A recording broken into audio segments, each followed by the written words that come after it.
muy pero muy importante porque tenemos que hablar de la situación judicial de Manuel Molinari, este juninense que estuvo involucrado en el accidente en Pinamar con el tema de los UTV y demás.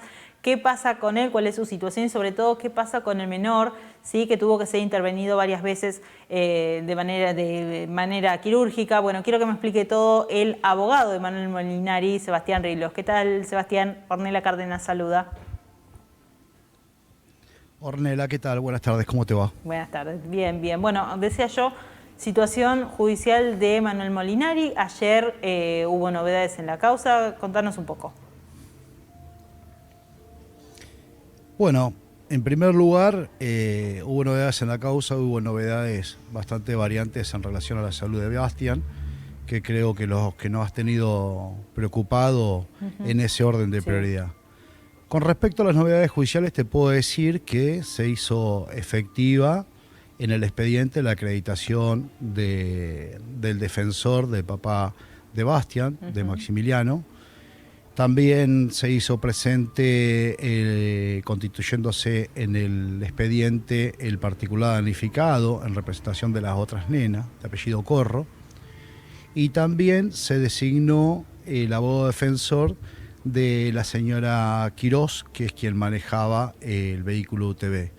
Por el momento en la causa son 3 imputados, es decir, 3 personas notificadas de sus derechos como imputados no detenidos en la causa. Uno es mi cliente, el Manuel Molinari, otro es la conductora del UTV y el tercero es el papá de Bastián, el señor Maximiliano Jerez. Bien. Para entender un poco, en el momento, yo recuerdo la salida anterior donde hablábamos, bueno, de esta situación, qué pasaba, qué no, qué podía llegar a pasar.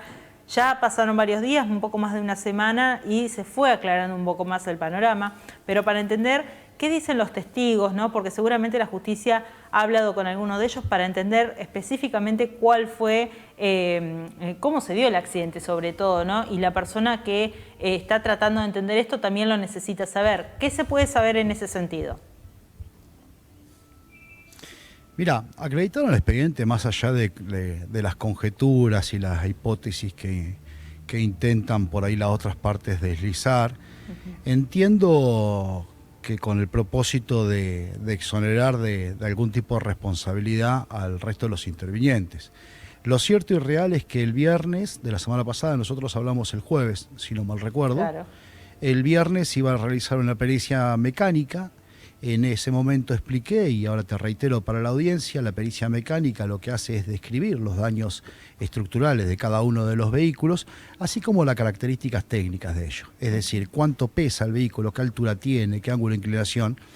Toda esa información es muy importante a la hora de que con el futuro que se designe un perito accidentológico, que no creo que va a tardar mucho, pueda determinar la dinámica y la mecánica de este accidente. Bien. Esa pericia se suspendió el día viernes a pedido de esta defensa, a pedido mío, porque cuando arribamos al lugar no había un perito oficial. No había peritos, en realidad. Y se quiso de alguna forma improvisar sobre la marcha y nosotros entendimos que no era prudente ni transparente para el proceso y pedimos la suspensión y reprogramación del mismo. Esa pericia se va a hacer el jueves, este jueves, en la ciudad de Pinamar, en el depósito judicial.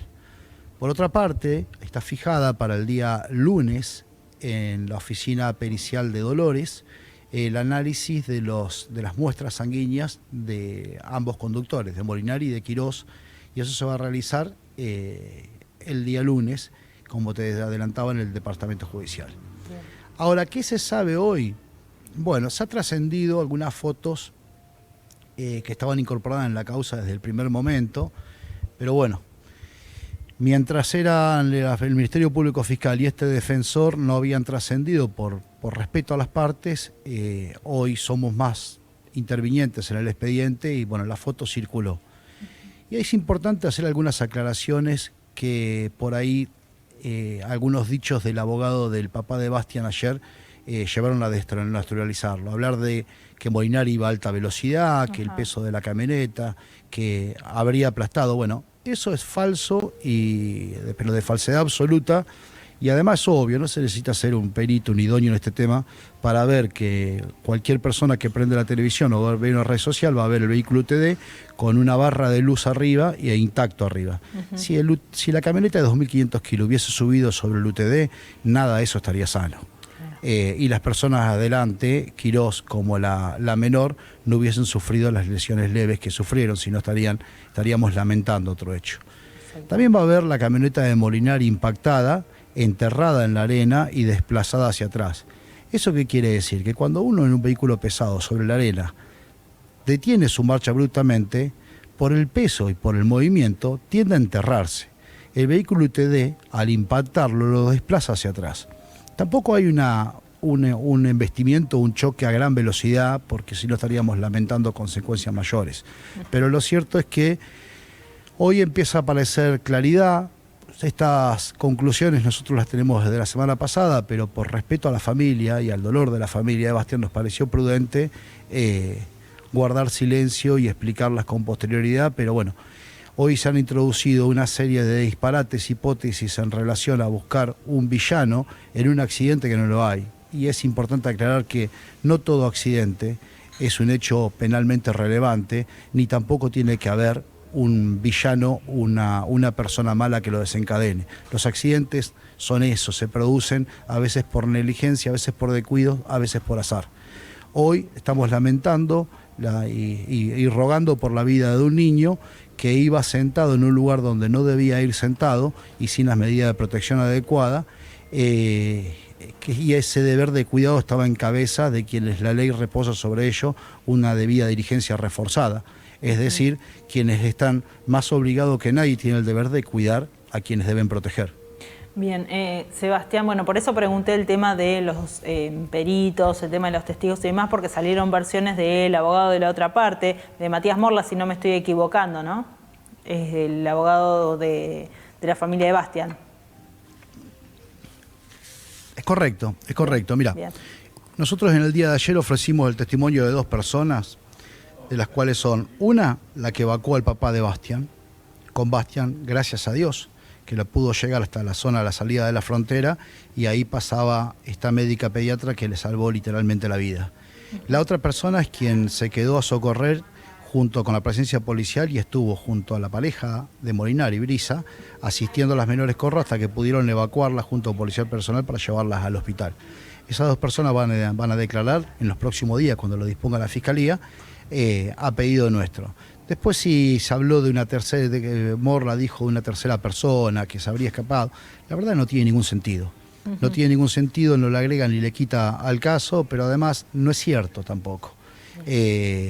Iban en la camioneta, Manuel se retiraba del bañario, no había estado en la olla, no había estado siendo picada, iba encontrando la salida, en una duna lamentablemente se encuentra con este vehículo UTD, a muy poca distancia de la cima, quien al verlo detiene la marcha y el UTD lo embiste de frente. Yo ponía un ejemplo para que se entienda gráficamente y a cualquier persona que por ahí no le ha prestado el caso no entiende esto. Si el UTD chocaba con una vaca, con un perro o simplemente detenía su marcha abruptamente, las lesiones iban a ser las mismas, porque los menores no estaban con las medidas de seguridad correspondientes, no había casco y estaban excedidos en la capacidad de habitáculos. Ayer lo dijo el papá del abogado del papá de Bastián, no fui yo, pese a que sí lo conocía. Él dijo claramente que Bastián se encontraba a UPA de su papá. Su papá es una persona robusta. Si van los dos en el mismo cinturón de seguridad, claramente, sin intención, sin maldad alguna, el papá lo apretó. Y quiero dejarle en claro porque entiendo el dolor que debe sentir ese hombre, lo entiendo y me empatizo como padre. Pero bueno, atribuir un hecho de esta característica de valioso para desplazar la culpa en razón de un tercero, en este caso, de Molinari, y tratar de demonizarlo, me parece sumamente injusto y que queremos tapar el sol con la mano y eso no es posible ni podemos permitirlo.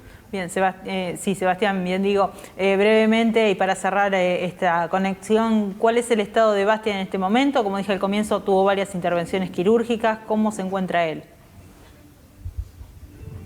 Viniendo para acá, me informaba una persona que está en el lugar de que había un parte nuevo del hospital donde esta intervención, este drenado del líquido en la cabecita del nene había dado bien y que el nene venía dando signos de mejoría clínicos importantes, con lo cual nos pone muy contentos y nos mantiene en oración y en pedido permanente por su pronta recuperación.